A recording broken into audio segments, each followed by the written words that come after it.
Je suis un homme d'aujourd'hui, un homme qui habite partout et nulle part. Je pense avoir en moi la notion d'égalité, même si, avec le temps, j'oublie ce qu'est d'être égalitaire. Qu'est-ce être égaux? Est-ce être au même niveau que les femmes? Ou est-ce leur faire ressentir qu'elles sont à égalité avec nous, sans pour autant que cela soit vrai? Je suis une femme du monde. Je suis soumise, forte, audacieuse, réservée, ambitieuse, indépendante ou dépendante. Pour certains, je suis tout ou rien, sacré ou déchet. Dois-je me battre pour obtenir ou préserver mes droits, ou dois-je obéir calmement, jusqu'à m'oublier pour faire plaisir aux autres? Hommes et femmes, nous sommes pareils. Nous ne sommes pas supérieurs ou inférieurs l'un par rapport à l'autre. Dans certains pays, cet équilibre est fragile, instable. Mais il est là et il nous donne espoir pour que nous, jeunes, nous nous dépassions pour faire progresser dans chaque pays, dans chaque culture, la place des femmes et des hommes. Voici des portraits d'hommes et femmes, citoyens du monde. Elles s'appellent Tabi, Nemonte et Laila. Eux, ils sont leurs frères, leurs pères, leurs maris, leurs patrons ou même un inconnu. Ils peuvent être leurs ennemis, mais aussi leurs alliés, pour faire changer la vision des femmes, sortir des coutumes et des clichés vieux de centaines d'années.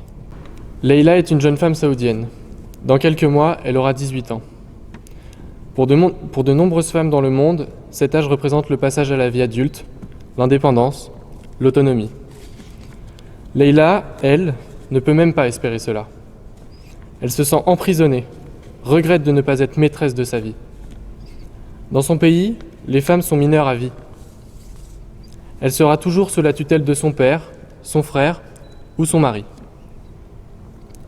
Impossible pour elle d'ouvrir un compte bancaire, d'être dans un lieu public avec un homme autre que son mari. Pourtant, Leila rêve d'une vie meilleure, emplie d'ambition, de victoire et de liberté. Plus tard, elle s'imagine avocate, elle s'imagine avoir du pouvoir, elle s'imagine responsable de ses choix. Mais surtout, elle s'imagine soutenue par sa famille, par son père. Sayed, son père, est un homme droit selon sa culture. Il suit avec rigueur les valeurs de son pays. Il est, en tant que père, le tuteur de sa fille jusqu'au jour où celle-ci se mariera. Il gère la totalité de la vie de sa fille, rejetant par là même ses rêves et ses plaintes quant à son peu de liberté. Il pense bien faire. Il ne la pense pas apte à être autonome. C'est dans cet environnement social qu'il a lui aussi vécu toute sa vie, mais il a eu cette chance d'être né homme. Le parcours de vie de sa fille représente un objectif. Il veut se prouver à lui-même et à son pays qu'en tant qu'homme, il est capable d'élever sa fille comme le veut sa culture. Cela fait bientôt 2 ans que les femmes ont le droit de conduire en Arabie Saoudite. Mais n'est-ce pas l'arbre qui cache la forêt? Depuis des années, la place de la femme évolue dans la majeure partie du monde. Le problème ne vient pas des combats que les femmes portent, il vient des mentalités à changer. Abby rêve de devenir une actrice célèbre. Elle est pleine d'ambition et fonce sans hésiter dans les projets que lui propose son manager. Jusqu'à aujourd'hui, le scénario de chacun des films auxquels Abby a participé l'a respectée, elle, en tant que femme et actrice. Jusqu'à ce matin, lors d'une audition qui aurait pu changer sa vie, qui aurait pu transformer son rêve en réalité, qui lui permettrait de rembourser ses dettes et d'avoir un chez elle, qui pourrait peut-être même lui faire remporter un Oscar. Mais le rêve auquel cette audition devait aspirer se transforme en cauchemar lorsqu'elle comprend ce qu'elle doit céder en échange.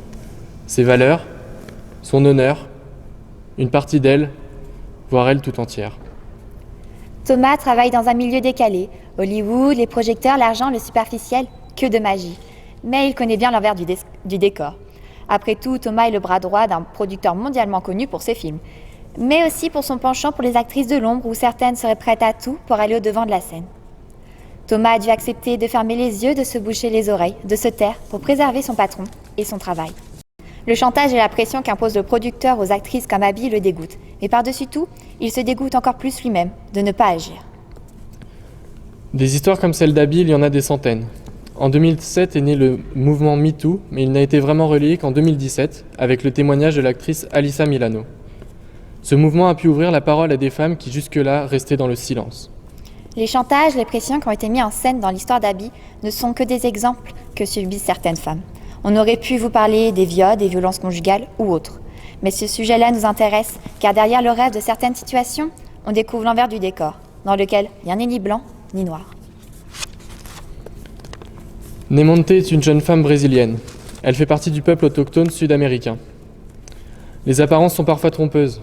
Elle n'a que 28 ans et pourtant elle dirige avec courage et ambition un mouvement de femmes protectrices de l'environnement. Ce qu'elle voit au quotidien depuis son plus jeune âge, lui a fait prendre conscience de l'importance des actes pour sa chère planète. Elle n'en peut plus de voir se décimer petit à petit les terres que ses ancêtres gardaient avec tant de soin et d'amour. Elle est entourée de toutes ces femmes pour lutter contre le capitalisme, lutter contre la recherche incessante de profit, lutter contre ceux qui détruisent les terres d'Amazonie. En 2018, Nemonte a participé à la marche des femmes autochtones pour protester contre la politique environnementale dans son pays. Elle a le profond désir de montrer au monde qu'elle n'est pas qu'une simple femme au service des profiteurs. Elle veut se battre pour que la vie puisse encore se transmettre sans limite au milieu de ces terres qu'elle affectionne tant. David est un jeune Européen. Il a choisi de s'engager en plein temps dans une ONG protectrice de l'environnement. Depuis 3 mois, il sillonne l'Amazonie pour cette cause qui lui tient à cœur. Après avoir rencontré un peuple autochtone constitué uniquement de femmes engagées, incluant Nemonte, il prend conscience de l'impact que peut avoir l'activité économique occidentale sur ces terres d'Amazonie, abritant des peuples qui finalement sont innocents. Il a été surpris de se retrouver face à toutes ces femmes, alors que dans son pays, la plupart des décisions importantes sont prises par des hommes, avec de nombreux pouvoirs. Peu importe leur origine, David et Nemonte ont un objectif commun, protéger leur planète, notre planète. Cependant, Nemonte a conscience que cette cause lui permet d'exister dans ce monde contrôlé par des hommes. La déforestation et l'exploitation des terres ne cessent d'augmenter en Amazonie, provoquant ainsi des catastrophes ravageuses comme l'incendie de l'été 2019. Peu importe nos situations géographiques, notre activité et celle de notre pays auront un impact sur la forêt amazonienne qui absorbe une partie du CO2 rejeté dans le monde. Des femmes se battent honorablement à l'autre bout de la planète et nous devons en prendre conscience. Ces femmes ont des vies que tout oppose, mais elles ont un point commun, elles se battent. Que ce soit pour leur image, l'environnement ou leurs droits. Depuis des siècles, la femme doit être douce, fragile, irréprochable. L'homme, quant à lui, est tenu d'être viril, fort, courageux. L'arrivée des réseaux sociaux a en partie renforcé ces stéréotypes. Mais ces moyens de communication permettent surtout de diffuser des messages. L'expérience que nous sommes en train de vivre en est la preuve. Pour nous, jeunes, l'audace, l'ambition, la détermination sont des valeurs communes aussi bien aux hommes qu'aux femmes.